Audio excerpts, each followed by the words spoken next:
Nanyang Technological University of Singapore. So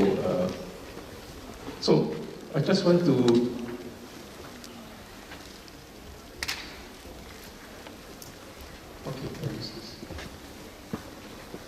bring greetings from Singapore. So maybe you know Singapore as the place where President Kim Jong-un meets President Trump.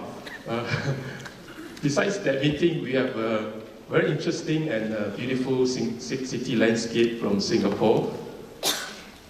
That's the Merlion, the emblem of Singapore. And this is a night scene, so you can see a lot of high-rise buildings. And this is my university, Nanyang Technological University. So one of the two big universities in Singapore. And recently we have some very beautiful new buildings, learning spaces for students. So I'm a learning science person. I'm a learning scientist. So I do a lot of research on learning, working with teachers and students from the schools in Singapore. So this is the narrative I'd like to share with you. So we'd like to consider the HCI and usability issues can help us to look at technology-enabled learning in a new way. So we want to leverage that on HCI and usability issues to make our technology-enabled learning even more usable. So I'm an education person, so you look at learning from different perspectives. You can analyze learning from different analytical lens. So you can look at learning at the individual level, at the cognitive level. Then you can look at learning at a group level, at a team level. So there's a term called group cognition. And then you can also look at learning at the classroom level. And beyond that to the community level. So different levels of learning, which suggests we have to look at usability and design issues at each of these levels. So maybe traditionally, a lot of psychological work at the individual level, so we have to go beyond that to look at the higher levels. And from my perspective, so this is an academic talk, I hope you'll go well with you. So as an academic, we rely on theory, so we need a theory to guide and drive our design. We also need to generate and refine theories. So theory is important.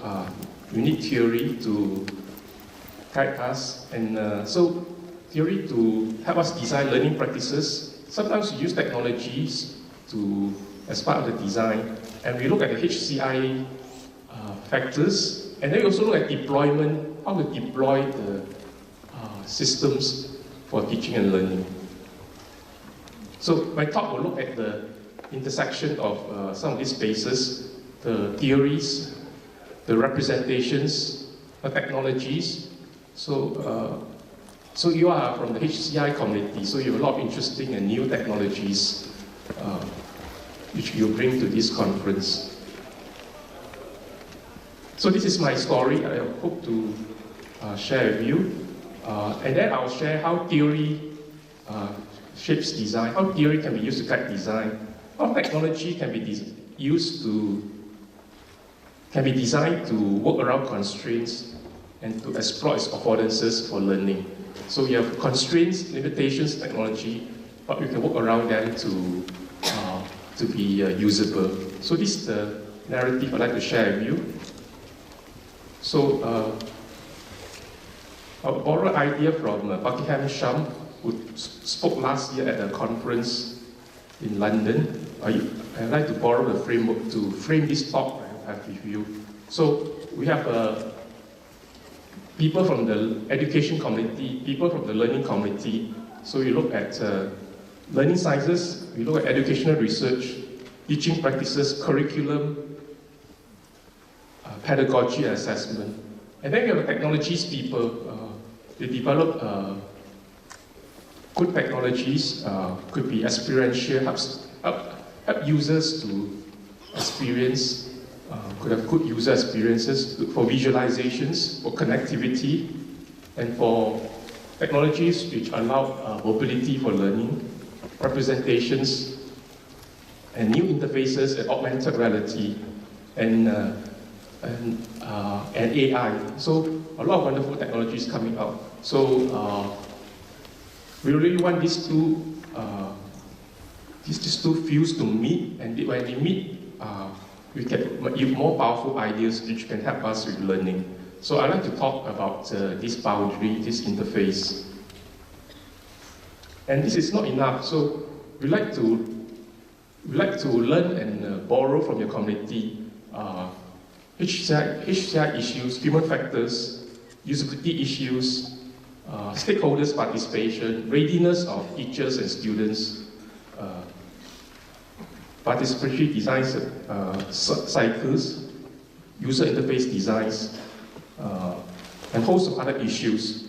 So if you bring human factors in, you'll make it even more relevant for learning to happen in practice. So, so this is how I frame it. So you have learning, you have educational technology, and then you need to look at the human factors, the HCI, and the usability issues. So for technology-enabled learning to work in practice, it's a very human-centered design discipline.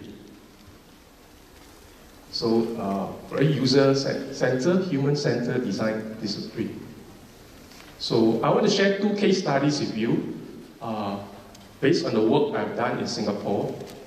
The first case study, so if we look at the combination and synthesis of technology with the learning sciences and with HCI issues, that's even more powerful than just looking at the technology. So this is my first case study to show that the synergy, the integration of these fields is more powerful than each of these fields by themselves. So I'd like to borrow an idea from Ben Duboulet, who spoke last year in an international conference. So the distinction between screen level and deployment level. So screen level pedagogy is a lot talking about design for the individual. So a lot about usability at the individual level. So you as a user, as a student, interact with some system, some technology. So you focus a lot on those pedagogy issues at that level, the screen level. So a lot of educational technology design may fall into this type. However, when it comes to bringing the technology out to the real world, they often face a lot of deployment level issues, a lot of deployment level pedagogy, how we integrate into current teaching and learning and instructional practices. So this is where we have deployment level pedagogy. So when you bring pedagogy that's designed for an individual basis in the lab to the real world, you face this deployment level pedagogy. So, and one of the issues you face is the issue of usability at the classroom level. So the notion of what we call orchestration. So you design something, it's planned to be used in a certain way. So, but you have to take into account the real-time use and the real-time management. So we define orchestration as guided by a design. So it could be a kind of script, a kind of instructional script. And when enacted, it needs to be flexible enough to be adapted to emergent occurrences. So in the real world classroom, a lot of changes may disrupt your script. So this is where you need the teacher to orchestrate well, and often not. This usability is not designed for. It's usually designed for at the screen level, but not at the deployment level. So bring back the teacher as a center focus. So we call it teacher-centric. And part of it is involving a lot of coordination of this the workflow, the teaching flow, the learning flow at multiple social levels. So at the individual level, the group level, at the classroom level. So orchestrating learning, how the teacher orchestrate learning. where technology is part of it. It's a complex practice. So we can support it by having awareness mechanisms. So the teacher can monitor the progress of activity. So nowadays, learning analytics is hot. So we talk about dashboard for teachers. So that's the awareness mechanisms. And then the class management mechanisms. So we use social and technological regulation mechanisms to enforce the activity design is being followed. And then you have to, based on emergent occurrences during activity, you need to adapt and be dynamic about the use of the technology. So you design something and it's meant to be used a certain way. When things do not go well in the deployment, teachers need to be adaptive to orchestrate the learning. So when you design something, you have a script, a lesson plan, an instructional plan, and the type of enforcement ranges from a very tight enforcement to loose enforcement. So it asks the class to follow a very tight script or very loose script. So here I want to illustrate something we have done in a classroom in Singapore several years back. We use a technology called group scribbles to help middle school students learn language. So in Singapore, you learn English language. We also, for Chinese students, they also learn Chinese language as mother tongue. So this is a picture of students using a tool called group scribbles. So this is several years ago. Maybe some technology you see might be a bit oldish. So get them to work together in groups to. So they work together in groups. So at the bottom level, you see students S1 to S4 working in groups and posting it on a shared board, a public board. So groups work in groups, and groups share ideas with each other. And the teacher has awareness through looking at the kind of postings they put on this digital, common spaces. So it's all digital, and so you can see a picture of the classroom environment. So it's a technology enabled classroom. So this is a technology. So there are two spaces. The lower window is the individual space. So it's a digital note. You scribble your answer, the note, and post it into the top window, which is the common space. Once you put your common space, everyone in the group can look at it. So it enforces everyone to participate. So we use this idea to develop a graphic organizer for students to post. They build the ideas about the language learning. So we use graphic organizers to organize the kind of postings they put up in these digital spaces. So one of these pedagogical model that we use is called the funnel model.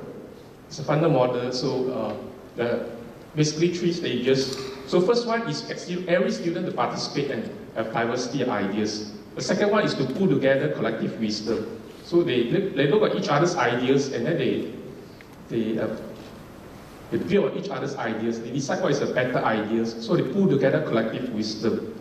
And the third one is seeking greater perfection. So they visit other groups. Every group visit other groups and borrow ideas to seek greater perfection. So first group, this is a lesson in language learning. So they are answering, they are doing comprehension, answering questions, comprehension questions. So individual students post on this space. They brainstorm answers for these questions. And then they, based on the group work, they reorganize and synthesize these answers through a face-to-face discussion. And then they visit other groups. So it's intra-group and inter-group. So they borrow ideas and suggest improvements, peer feedback to other groups. And then finally, you take ideas from the peers and refine and provide your final artifact and answer. So it's a kind of pedagogy, using a graphic organizer, using a technology which can be used to support learning in the classroom. So, and then they present the answers, the groups present the answers. So you can use this to, just now was comprehension, so you can do it for collaborative writing. It's a pedagogical pattern can be used for using a common tool to students to brainstorm ideas, build on each other's ideas and develop good answers, better answers. So one way of visualizing this is to look at activity, as I mentioned earlier, at the individual level, the group level, and the whole class activity. So it's a way of visualizing how the teacher monitors the activities. So teacher monitors activity at group level, go to a particular group, interact with them, and then go up to the class level to share with the whole class, come back to the group level, go back to the individual, and so it's a way of visualizing the class activity orchestrated by the teacher. So technology was planned to be used this way. How the teacher facilitates the learning matters. So we said the physical presence of the teachers matters. It's not just the use of digital technology. Teacher moving about matters. You know, students will keep an eye on the teacher and see what her attention is being focused on. So physicality in the classroom varies and it matters. So teacher will focus on at the individual level, at the group level, and for the whole class level. So a kind of orchestration supported by technology. And it's not just technology, it's technology, it's creating a lot of awareness of the contributions of the individual students. So here they're learning the Chinese language. So there's a lot of awareness that the teacher can look at the screens of all the public boards from the groups. So it's a kind of awareness technology. And the teacher can also resort to non-digital orchestration. So a thumbs up or a thumbs down for whether you understand or you do not understand. So this was an example of a teacher trying to orchestrate a class based on the pedagogical pattern using a particular tool. So we designed many lessons for teachers, but some of these do not turn out well. So when orchestration design fails, so this teacher, for example, is focused on correcting the individual contributions, and the students are focused on their own work. So the chemistry, the good chemistry for teaching is not happening. So the teacher is not focusing at the right level. It's focusing on individual postings. Maybe she should be focusing on the group level, at a class level. And here the teacher is doing her own work, looking at the individuals. The students work on their own computer, and the students are doing their own work. So again, the orchestration is not happening well. So, example of the issue of how to orchestrate teachers' facilitation of learning. So we have designed a lot of these group scribbles lessons in mathematics, science, and language for schools in Singapore. And what we observe is orchestration is an important determinant of the success. So lessons do not work well when the teacher succumbs, the teacher surrender to the constraints of the technology, the constraints of the time, the constraints of energy, the constraints of the classroom. So different teachers have, you design something, but different teachers have different usability levels, different various success. So it's very much linked to the teacher's capacity, links to the teacher's beliefs, and linked to their, in education, we call that technological, pedagogical content knowledge. So this case study highlights the importance of orchestration, suggests it's an issue about providing a lot of a balance between too much scripting, too much scripting. Scripting, that means you have to follow a particular script, you have to follow a particular workflow or learning flow, or giving space for teachers to be more empowered. So technology like GS, the group scribbles, the tool you see, leans to more what we call macro scripts that allow teachers to to be really innovative, empower them to use technology, but still they can, as the examples I showed, they can still feel the use opportunities to orchestrate well. So, so users need induction into productive patterns and practices. So it's not just, this is the usability issue, the human factors issue. You need induction into these productive practices and patterns. So, so visualization has also been used by colleagues, researchers from different parts of the world. We look at orchestration. So collaborators agreed to look at the kind of visualization in a Spanish primary classroom. So to look at the orchestration patterns. So, so that was what I did as a learning science researcher. And as I prepared for this talk, I realized that in HCI research, you also look at levels of activity. So you have researchers like Kuti, who believes that activity theory can be used as a framework for HCI research.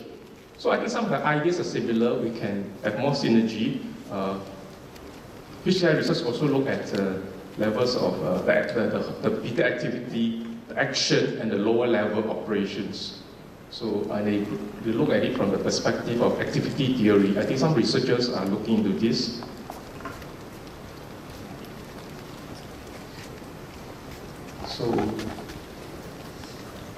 So we think of issues that belong to different levels and try to put them into an integrated framework. So think of the individual support, group support, and the class support, or operation level support, the action level support, and activity level support. So I see some synergy between HCI research and the levels of concern in if you take the orchestration framework. Okay. So the notion of real-time management of teaching and learning is guided by a design that needs to be flexibly modified during the enactment of activity. So a lot of things unforeseen happens. You know, in your group discussion, some students may call out the classroom, some students do not come out of class. So a group of 3 become a group of 2. How do you react to such circumstances? So you need improvisation, you need adaptivity. So, so that's orchestration. So just to tie up with the conference theme, so orchestration is like serving. It requires going with the flow, and adapting to new situations as you emerge. So I guess serving is also as challenging as orchestration, serving on a new wave. So that's my first case study. So we have learning, we try to promote group learning, collaborative learning. We try to promote knowledge building using technology. And then we have technology that democratize participation and create group awareness and sharing.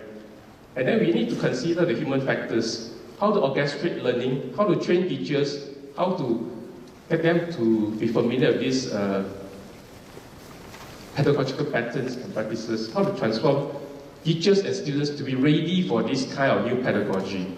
So, so my message is, if you put them together, it's even more powerful than just looking at educational technology. So that's the first case study. So second case study, let's take a learning theory. I talk about learning theory, how does it shape and impact on design?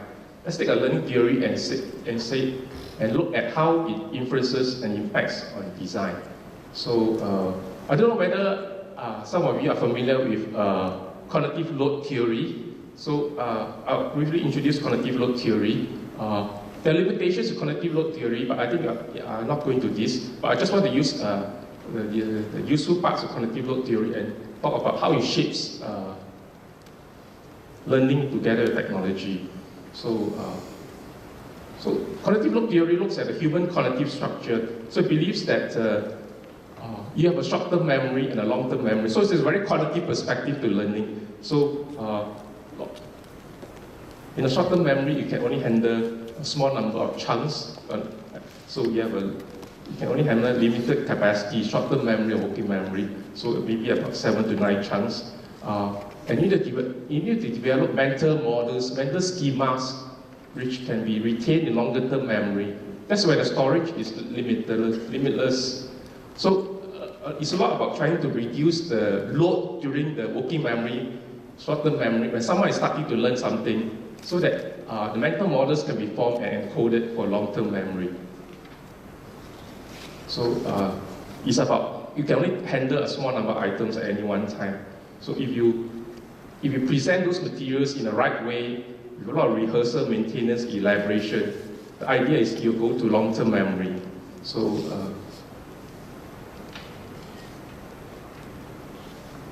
yeah, so working memory is a bottleneck, is constrained, and the key is how we develop mental model schemas that goes into long-term memory.